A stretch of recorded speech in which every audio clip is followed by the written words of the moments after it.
¿verdad? ¿Y qué es esto?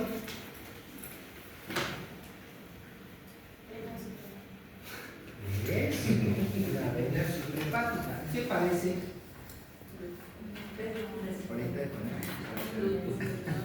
Marita de panel. Un ducto venoso patológico, ¿verdad?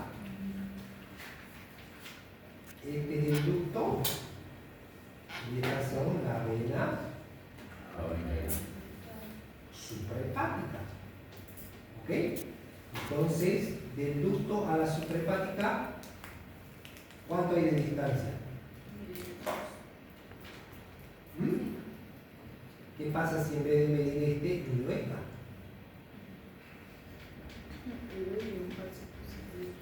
Es un falso positivo. Entonces yo tengo que estar seguro qué vaso voy a medir, ¿no? Porque si mido este, puedo dar un diagnóstico que está errado. ¿Ok? Entonces, por eso yo tengo que estar seguro qué vaso voy a medir. ¿Sí? Nunca se olviden de esto. ¿Ok? Que una vena suprahepática, ¿sí?, puede ser confundida con un ducto venoso. Y ahí está el dato. ¿Ok? Bien. Y vamos a ver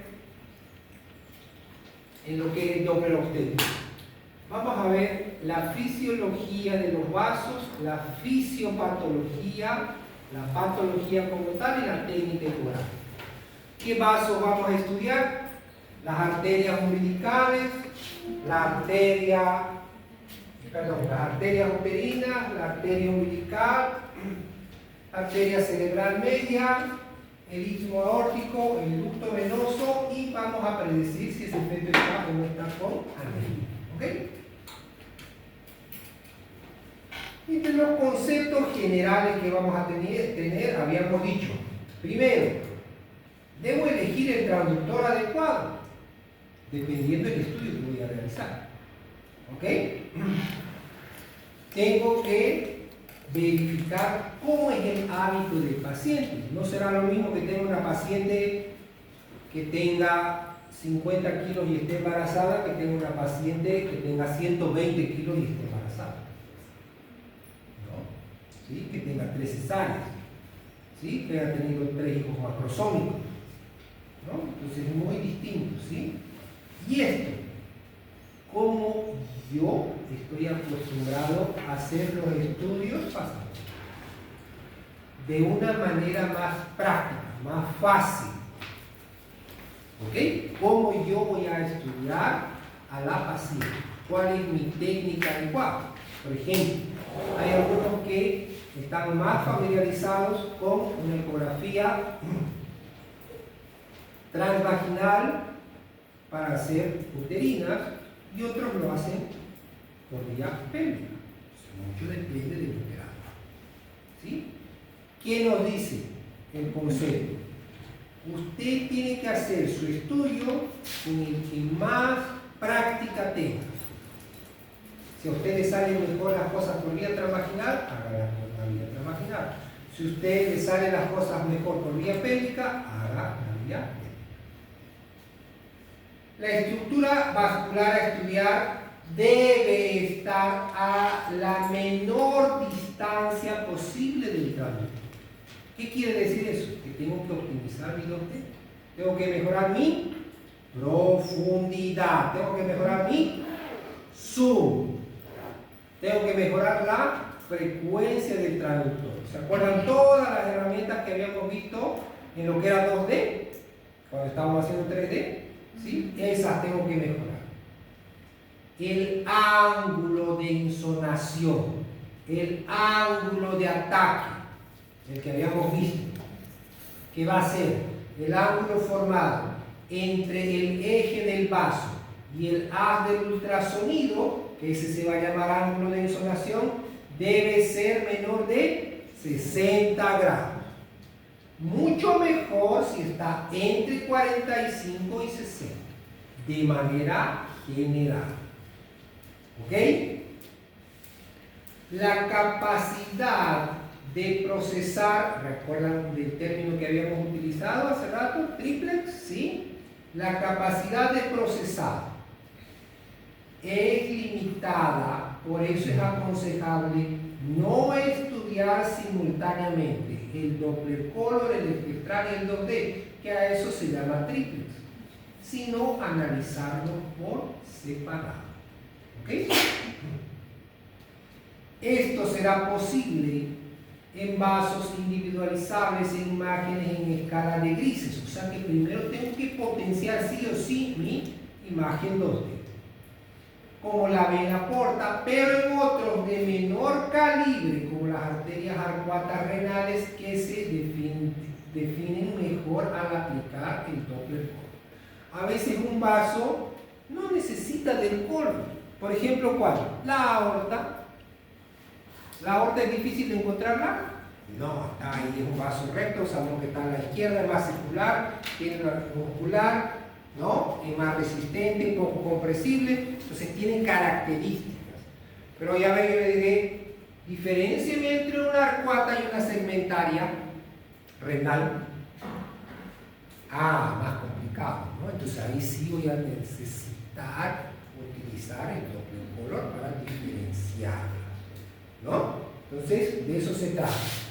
Mientras sea más fácil la ubicación de los vasos, no necesariamente utilizo otras herramientas. Mientras sea un poquito más costoso, claro que sí, voy a utilizar otras herramientas. Ajustar la escala de velocidad a la velocidad del flujo habitual. Yo tengo que saber, si voy a estudiar las uterinas, yo tengo que saber cuál es el flujo de la uterina normalmente, habitualmente, del vaso que vamos a estudiar. Los cambios en la escala de velocidad implican también cambios en el PRF. Habíamos dicho que escala y PRF es lo mismo, ¿no? Ya que en realidad se trata del mismo concepto. La escala se ajusta por separado en el Doppler color. Voy a ajustar la escala en el Doppler color y luego voy a ajustar la escala en el Doppler espectral. ¿Ok? Al realizar un estudio Doppler color para que la resolución de las imágenes sea mejor, se aconseja que el tamaño del box, sea lo menor posible, esté más ajustada al vaso que voy a estudiar. ¿Ok? Sobre todo en anchura, y que ésta se localice lo más superficial posible. ¿Por qué? Porque entre más superficial esté la estructura, mejor se ve. Entre más profunda esté la estructura, menos se ve. ¿Ok? Ya que implica mayor número de fotogramas por segundo y la imagen se forma más rápidamente. Que habíamos dicho, igual aquí estamos hablando de número de fotogramas por segundo, ¿verdad? Mayor número de fotogramas, mejor resolución. Menor número de fotogramas, peor resolución. ¿Ok? ¿Qué habíamos dicho? ¿Quién mide la resistencia? La diástole, más resistente, menos resistente. Ahí está la línea de base y la diástole más alta. ¿Ok? Entonces, no se olviden, la resistencia del vaso se valora por la diástole. La ganancia del color y la ganancia del espectral también tienen que estar adecuadas. En cuanto a la ganancia del color, lo normal es que el color rellene la luz del vaso de una pared a otra. Si este flujo rebalsa, extravasa la pared del vaso, quiere decir que estamos con mucha ganancia. Entonces hay que bajarle la ganancia. La barra de color es un parámetro técnico que no hay que modificar, ya que está estandarizado. rojo positivo, se acerca el flujo al transductor. Y azul negativo, se aleja el flujo del transductor. Aquí está un vasito. Aquí está el flujo. ¿Cómo está? ¿Se están viendo las paredes del vaso? ¿Qué quiere decir eso? Mucha ganancia. Mucha ganancia. Por eso se está saliendo el flujo de la pared. Voy a bajar la ganancia. Pero aquí, ¿qué pasó? Muy baja ganancia. Por eso estoy viendo el flujo solo al medio. No estoy viendo en la parte lateral. Entonces, ¿qué voy a hacer? Subirle la ganancia. Así es como se tiene que ver un vaso. Pared acá, pared acá. ¿Sí? Y el flujo no tiene que extravasar la pared del vaso. Esa es una ganancia adecuada. Y también depende de cada vaso. No es que vamos a decir, de manera general, la ganancia para todos los vasos es 40, 50. No, eso depende de cada vaso, de la velocidad de cada vaso. ¿Ok? Habíamos hablado de la codificación, rojo se acerca, azul se aleja, positivo, negativo, ¿verdad? Positivo, negativo, la codificación. Habíamos dicho, siempre hay que verificar. Miren acá, rojo se acerca, azul se aleja. ¿Y acá? Se invirtió esto, ¿verdad? ¿Sí? Solo se invirtió, no se hizo nada más que invertir. Entonces, pareciera que este flujo se está alejando, ¿verdad? Pero ¿cómo está aquí? Rojo se acerca, perdón, azul se acerca, rojo se aleja. Entonces este flujo se está acercando. Por eso es que hay que ver primero el código acá. ¿Ok? La corrección del ángulo. Al realizar un estudio Doppler espectral, es necesario corregir el ángulo para que la velocidad del flujo medida sea fiable.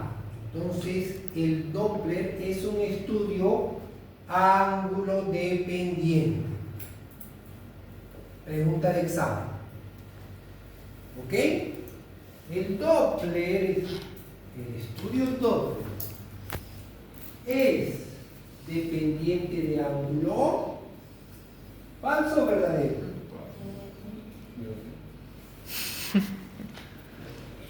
¿Cuál es el mejor ángulo? ¿Cuál es el mejor ángulo? Cero. Dijimos que cuando está con angulación de cero, el flujo se expresa a su mejor exponente. ¿Ok?